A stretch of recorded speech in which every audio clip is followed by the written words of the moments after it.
মঙ্গলবার সকালে পুলিশের বিশেষ শাখা এসবি প্রধান কার্যালয় পরিদর্শনে যান স্বরাষ্ট্র উপদেষ্টা।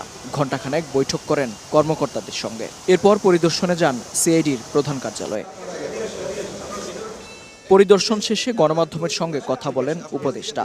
জানান, বৈষম্য বিরোধী আন্দোলনে আহতদের পুলিশের বিভিন্ন ইউনিটে চাকরি দেওয়ার পরিকল্পনা করছে অন্তর্বর্তী সরকার। ছাত্র আন্দোলনে আমাদের অনেক নিহত হয়েছে এবং অনেক আহত হয়েছে।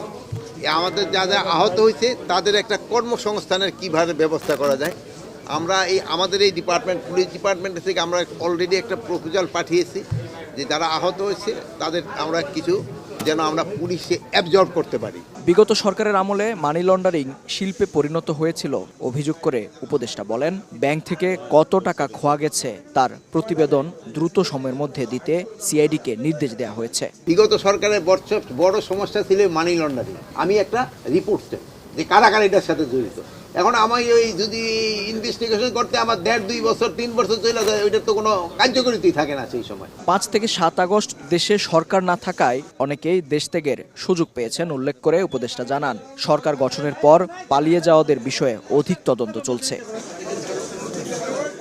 মেহেদী হাসান, সময় সংবাদ, ঢাকা।